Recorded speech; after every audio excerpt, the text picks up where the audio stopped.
വളരെ വില കുറഞ്ഞ പൊങ്ങച്ചമാണ്. അല്ലെങ്കിൽ അവർ ഒറ്റുകാരായിരിക്കും. സ്വന്തം പാർട്ടിയെ ഒറ്റുകൊടുക്കാൻ മടിക്കാത്ത ഒറ്റുകാർ. അതുമല്ലെങ്കിൽ പണം വാങ്ങിയിട്ട് ഈ നദികെട്ട പ്രവൃത്തി നടത്തുന്നതായിരിക്കും. ഇത് മൂന്നേ സാധ്യതയുള്ളൂ. അത് മൂന്നായാലും സ്വന്തം മാതാവിനെ ഒറ്റുകൊടുക്കും പോലെ അത് മ്ലേച്ഛമാണ്, അപഹാസ്യമാണ്. കമ്മ്യൂണിസ്റ്റ് പാർട്ടി അതിനെ ഒരിക്കലും മാനിക്കുകയില്ല. കമ്മ്യൂണിസ്റ്റ് പാർട്ടിയുടെ നീതിബോധം പറയുന്നത് അമ്മയെപ്പോലെ പാർട്ടിയെ സ്നേഹിക്കണം, പാർട്ടിയെ ബഹുമാനിക്കണം, പാർട്ടിയെ കാണണമെന്നാണ്. അതറിയാത്തവർ ഇത് ചെയ്യുന്നു. അവരെപ്പറ്റി നിങ്ങൾക്ക് പുച്ഛമുണ്ട്, പുച്ഛം ഞങ്ങൾക്കുമുണ്ട്. അവരുടെ കയ്യിൽ ഒരു കളിപ്പാവയല്ല ഈ പാർട്ടി.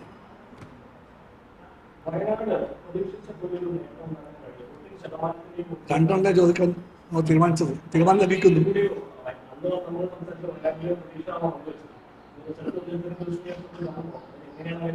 അല്ല, പറഞ്ഞല്ലോ, കേരളത്തിൻ്റെ വയനാട് മാത്രമല്ല എല്ലാ മണ്ഡലങ്ങളിലും ഞങ്ങൾക്ക് LDF-ന് പ്രതീക്ഷിച്ച വോട്ട് കിട്ടിയിട്ടില്ല.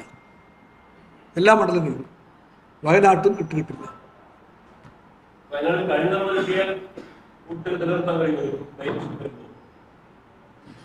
വയനാട് ഞങ്ങൾ എല്ലാ ഗൗരവത്തിലും ഒരു രാഷ്ട്രീയ സമരത്തിലും രാഷ്ട്രീയ പോരാട്ടമാണ്. ഞങ്ങൾ അപ്പോഴും എപ്പോഴും പറയുന്നു, കോൺഗ്രസ് രാഷ്ട്രീയമായ ദൂരക്കാഴ്ചകളെന്ന് പെരുമാറി വയനാട്ടിൽ. മറന്നുകൊണ്ടുമല്ല, ഇന്ത്യ സഖ്യത്തിൻ്റെ ഭാഗമാണ് ഞങ്ങളും കോൺഗ്രസ്. ഇന്ത്യ സഖ്യത്തിലെ പ്രധാനപ്പെട്ട പാർട്ടിയാണ് കോൺഗ്രസ്. ആ പാർട്ടിയുടെ, ആ മുന്നണിയുടെ ഏറ്റവും ശോഭിക്കുന്ന മുഖമാണ് രാഹുൽ ഗാന്ധി. ആ രാഹുൽ ഗാന്ധിയെപ്പോലെ ഒരാളെ നിർണായകമായ ഒരു രാഷ്ട്രീയ സമരത്തിൻ്റെ ഘട്ടത്തിൽ കോൺഗ്രസ് പാർട്ടി സ്ഥാനാർത്ഥിയാക്കുന്നുണ്ടെങ്കിൽ സ്ഥാനാർത്ഥി ആക്കേണ്ടത് എവിടെയാണ്? രാഹുൽ ഗാന്ധിക്ക് അല്ലെങ്കിൽ പ്രിയങ്ക ഗാന്ധിക്ക് എവിടെയും മത്സരിക്കാം. ഏത് മണ്ഡലത്തിൽ ആര് സ്ഥാനാർത്ഥി, ആ തീരുമാനം എടുക്കാനുള്ള സമ്പൂർണ്ണ അവകാശം കോൺഗ്രസ് പാർട്ടിക്കുണ്ട്. ഞങ്ങളതിനെ അംഗീകരിക്കുന്നവരാണ്. പക്ഷെ രാഹുൽ ഗാന്ധിയെപ്പോലെ ഒരാൾ ഇത്രയും നിർണായകമായ ഒരു പൊളിറ്റിക്കൽ ബാറ്റിലിൽ മത്സരാർത്ഥിയായിട്ട് വരുമ്പോൾ ആ മത്സരത്തിൻ്റെ വേദി എവിടെയായിരിക്കും? അത് ആ രാഷ്ട്രീയ സമരത്തിൻ്റെ ഫോക്കൽ പോയിൻ്റായ BJPക്ക് ശക്തിയേറെയുള്ള നോർത്ത് ഇന്ത്യ ആകണമോ, അതോ ഒരിക്കലും BJP ജയിക്കില്ല എന്നുറപ്പുള്ള വയനാട്ടിലാകണം? അവിടെയാണ് ഞാൻ ചോദിച്ചത്. കോൺഗ്രസ് പാർട്ടിയുടെ പൊളിറ്റിക്കൽ വിസ്ഡം അതാണ് പ്രകടമാക്കേണ്ടത്.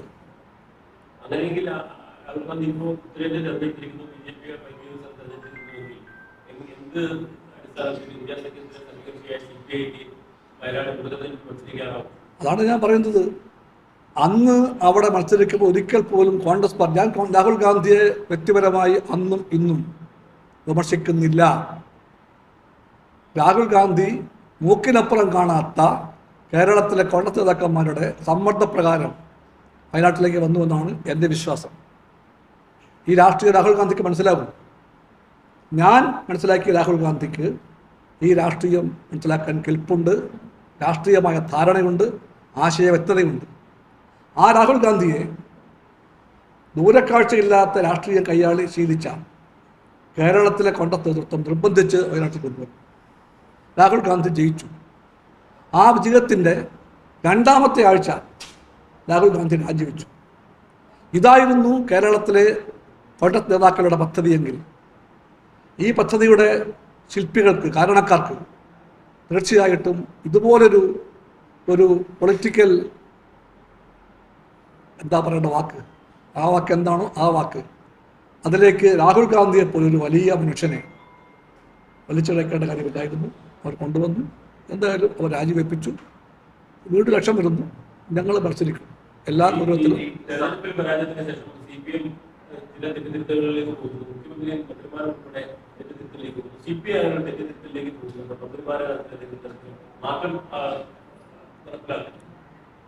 നിങ്ങൾ ഇവിടെയല്ലേ ജീവിക്കുന്നത്? ഈ പരാജയമാണ് എന്ന് പറഞ്ഞ പാർട്ടി CPI ആണ്. ആദ്യം പറഞ്ഞ പാർട്ടി. പരാജയത്തിൻ്റെ പേര് പരാജയമുള്ള തന്നെയാണെന്ന് പറയണമെന്ന് നിർബന്ധമുള്ള പറ്റാണ് CPI. എന്തെങ്കിലും കണക്കുകൾ നിരത്തിയോ വ്യാഖ്യാന സാമർഥ്യം കൊണ്ടോ വിശകലന പാഠവം കൊണ്ടോ പരാജയത്തിന് പരാജയമല്ല എന്ന് സ്ഥാപിക്കാൻ ഞങ്ങളില്ല എന്ന് പറഞ്ഞ പാർട്ടിയാണ് CPI. ഇത് ഇപ്പോൾ പറയുകയല്ല. എനിക്ക് നല്ല അടുപ്പമില്ല താങ്കളെ, നിങ്ങളെപ്പോലെ പൊളിറ്റിക്കൽ ഒബ്സർവർ അറിയേണ്ടതായിരുന്നു. ഇതിപ്പോഴല്ലേ പറയുന്നത്? ഇതെല്ലാം ഒരാഴ്ച 2 ആഴ്ച പഴയ കാര്യമാണ് പറയുന്നത്. ഇല്ലല്ല, ഫലം വന്ന ഉടനെ തന്നെ CPI പറഞ്ഞു കഴിഞ്ഞു. അല്ലെ, അത് കഴിഞ്ഞു CPI പറഞ്ഞു. CPI നിലപാട് ഈ പരാജയത്തിൻ്റെ കാരണങ്ങൾ LDF ഒറ്റക്കെട്ടായും LDF ഓരോ പാർട്ടിയും പ്രത്യേകമായും പരിശോധിക്കണമെന്നാണ്.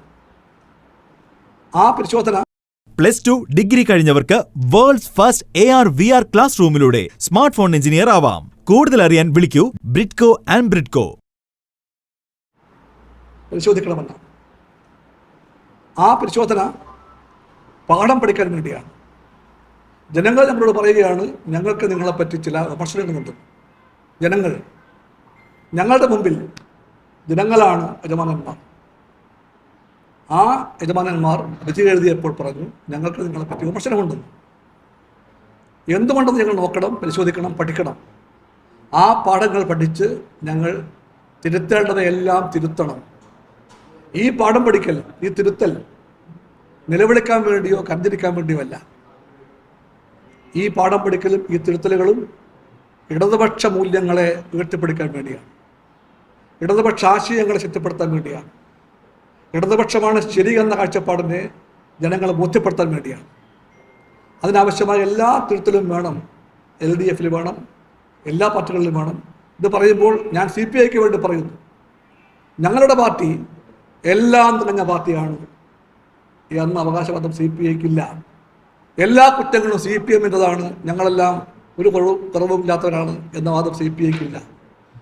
കുറവുകൾ ഞങ്ങൾക്കുമുണ്ട്, തെറ്റ് ഞങ്ങൾക്കുമുണ്ട്. കുറവുകൾ CPMനുണ്ട്, തെറ്റുകൾ CPMനുമുണ്ട്. LDFലെ എല്ലാ പാർട്ടികൾക്കും ബാധകമായ ഈ കുറവുകൾ, ഈ തെറ്റുകൾ തിരുത്താൻ കലവറ കൂടാതെ ഞങ്ങൾ ശ്രമിക്കണമെന്നാണ് ജനങ്ങൾ പറയുന്ന ആഹ്വാനം, നിർദ്ദേശം. ഞങ്ങളതിനെ മാനിക്കുന്നു. അതിനർത്ഥം ഉടനെ തന്നെ മന്ത്രിമാരെ മാറ്റുകയാണെന്ന ചിന്ത CPIക്കില്ല. അൽസലാമ ഐ ഹോസ്പിറ്റൽ 21 ലക്ഷത്തോളം സന്തുഷ്ടരായ ഉപഭോക്താക്കളും 2 ലക്ഷത്തോളം തിമിര ശസ്ത്രക്രിയകളും പൂർത്തിയാക്കിയ മലബാറിലെ ഏക കണ്ണാശുപത്രി. ലോകോത്തര നിലവാരമുള്ള ചികിത്സാ സംവിധാനങ്ങൾ, എല്ലാ നേത്രരോഗ ചികിത്സാ സൗകര്യങ്ങളും വിദഗ്ധരായ ഡോക്ടർമാരുടെ മേൽനോട്ടത്തിൽ. Al Salama eye hospital, hospital road, Perinthalmanna.